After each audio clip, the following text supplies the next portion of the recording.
За последние 100 лет мир без особых споров привык считать Соединенные Штаты главной силой на планете. Военное превосходство, мощная и развитая экономика, культурное влияние, глобальное распространение языка, формирование мировых трендов — все это сделало влияние Америки практически всеобъемлющим. При том, что на территории США проживает около 4% населения Земли, именно эта страна аккумулирует порядка 20% всего мирового дохода и тратит около 40% глобальных военных расходов. В такой реальности казалось, что изменить сложившийся мировой порядок практически невозможно. Однако история человечества показывает, что ни одна империя не существует вечно. Достаточно обратиться к примеру Римской империи, которая обладала колоссальной по тем временам военной силой, выстроенной системой управления и амбициозными планами. Но все это не уберегло ее от упадка. Или вспомнить Британскую империю с ее обширными колониями, стремительно развивавшейся промышленностью и полным господством на морях, которая также казалась непоколебимой, но в итоге утратила свое лидерство. Эти державы выглядели вечными, но история распорядилась иначе. Возникает вопрос, не подходит ли сегодня к аналогичному рубежу и Америка? Определенные сигналы этого процесса уже можно наблюдать. Чтобы понять, в какой момент Соединенные Штаты начали отклоняться от своего прежнего курса, необходимо вернуться примерно на 3 десятилетия назад. В тот период Америка находилась в состоянии расцвета. Администрация Джорджа Буша-старшего праздновала идеологический триумф, Советский Союз распался, а США официально заняли центральное место в мировой финансовой системе. На доллар приходился ошеломляющий объем мировых валютных резервов — около 71%.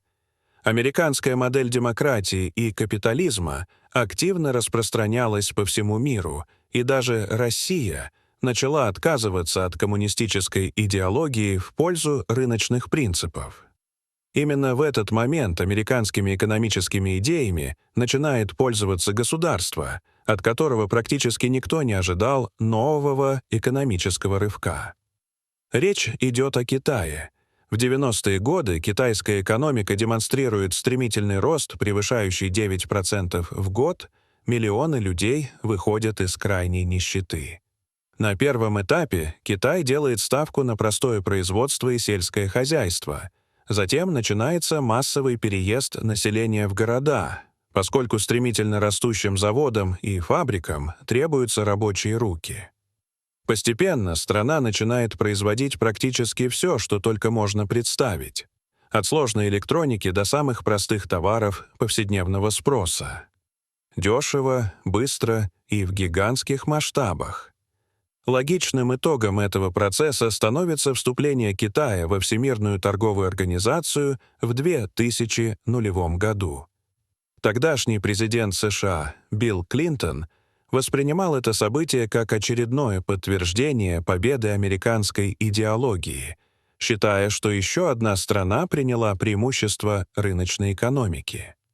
Авторитарный характер китайского режима не вызывал серьезных опасений, поскольку в Вашингтоне были уверены, что со временем Китай неизбежно придет к демократии, как это происходило с другими государствами. В результате Китаю позволили резко увеличить экспорт своих товаров на американский рынок, и всего за 15 лет его объемы выросли со $100 миллиардов до 1,5 триллионов. Американская администрация не рассматривала это как угрозу, полагая, что таким образом Китай будет окончательно встроен в существующую мировую систему. Однако, наращивая экономическую мощь, Китай параллельно готовился занять принципиально новое место в глобальном порядке. Этот процесс развивался не быстро, но, как показало время, оказался неизбежным. Уже сегодня становится очевидно, что к 2028 году именно Китай обгонит США и станет крупнейшей экономикой мира. Добиться этого удалось благодаря масштабной инвестиционной стратегии. Начиная с 2010 года Китай вкладывал триллионы долларов в развивающиеся страны по всему миру, фактически действуя на том же геополитическом поле, что и США, но значительно более аккуратно и последовательно.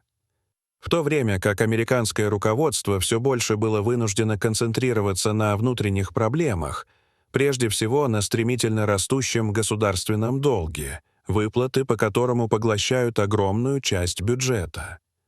К этому добавилось разочарование в глобализации после пандемии и начало сразу нескольких масштабных конфликтов в разных регионах мира.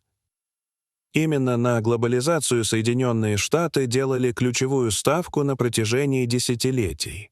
Дополнительным фактором нестабильности стала политика Дональда Трампа с его тарифами и фирменной непредсказуемостью, из-за которой партнеры США перестали понимать, по каким правилам страна будет действовать в будущем.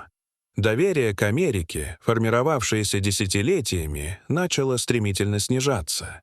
И проблема заключается не только в конкретных фигурах или решениях, а в том, что американская политическая элита слишком долго игнорировала накапливающиеся трещины в фундаменте своего господства, а когда осознание пришло, изменить ситуацию стало крайне сложно. Экономика США все глубже зависит от китайского производства. С 1990 по 2020 год объем промышленного выпуска в Китае вырос более чем в 50 раз и приблизился к отметке в 5 триллионов долларов. Сегодня значительная часть товаров, потребляемых американцами, производится именно в КНР. Подавляющее большинство ноутбуков, смартфонов, спортивных товаров и игрушек. Для обычного потребителя это означает низкие цены и широкий ассортимент, но обратной стороной становится рост потребления и долгов. Американцы привыкают покупать все больше дешевой продукции, загоняя себя в кредитную зависимость. В начале 2000-х потребительский долг США составлял около 2 триллионов долларов, а к 2020 году превысил 6 триллионов. Все больше людей живут от зарплаты до зарплаты, полностью полагаясь на кредитные карты. Государственный долг также достиг критических масштабов. В 2024 году он превысил 36 триллионов долларов и продолжает расти. Значительная часть бюджетных средств уходит на его обслуживание, и в перспективе долговая нагрузка на каждого гражданина будет только увеличиваться. Подобная картина характерна для империй, находящихся на стадии упадка. История показывает, что великие державы проходят схожие этапы. Сначала быстрый экономический рост и промышленный подъем, затем расширение международного влияния через торговлю и инвестиции, после чего следует период доминирования и переписывания мирового порядка, а затем неизбежное угасание. Китай сегодня находится между вторым и третьим этапами этого цикла, тогда как США все отчетливее демонстрируют признаки поздней империи. В отличие от американской модели, китайский подход основан на долгосрочном планировании и инвестициях. Китайцы потребляют значительно меньше, чем американцы или европейцы, предпочитая сберегать. В результате у государства сформировался огромный резерв средств, который направляется на развитие инфраструктуры, промышленности и энергетики. Одним из ключевых элементов этой стратегии стала инициатива «Один пояс, один путь», направленная на упрощение торговли между Азией, Европой и Африкой. За последние годы Китай вложил почти $1,5 триллиона долларов в строительство дорог, портов и электростанций, особенно активно работая в Африке, где в будущем будет сосредоточена значительная часть населения мира. В отличие от США, которые за последние десятилетия участвовали более чем в 70 вооруженных конфликтах и тратили триллионы долларов на войны, Китай делает ставку на экономическое сотрудничество и не навязывает партнерам свою политическую систему. Этот подход постепенно приносит результаты, и уровень одобрения Китая в развивающихся странах растет. Параллельно США сталкиваются с деиндустриализацией. Если в 60-е годы прошлого века в обрабатывающей промышленности было занято около 30% американцев, то сегодня этот показатель не превышает 8%. Перенос производств за рубеж разрушил целые промышленные регионы, лишив миллионы людей стабильной и хорошо оплачиваемой работы. Экономика продолжала расти на бумаге, но основные выгоды от этого роста достались самым богатым слоям населения. Разрыв между богатыми и бедными увеличился, доля богатства, сосредоточенная в руках 1% населения, выросла, а доходы среднего и низшего классов фактически стагнируют. Одновременно резко выросли цены на жилье, что окончательно подорвало веру в американскую мечту. Эти настроения во многом объясняют победу Трампа, который пообещал вернуть промышленность и защитить внутренний рынок. Однако попытка решить системные проблемы с помощью тарифов привела к панике на рынках и показала ограниченность подобных мер. История знает множество примеров, когда империи накануне упадка прибегали к хаотичным экономическим решениям, и США все больше вписываются в этот сценарий. Пока Америка пытается справиться с последствиями своих прошлых ошибок, Китай последовательно реализует стратегию инвестиций и ориентации на будущее.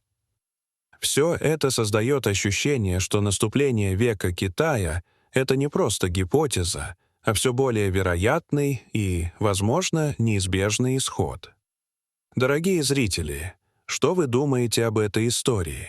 Расскажите, пожалуйста, в комментариях. А если вам понравилось это видео, то ставьте лайк и подписывайтесь на наш канал. До свидания.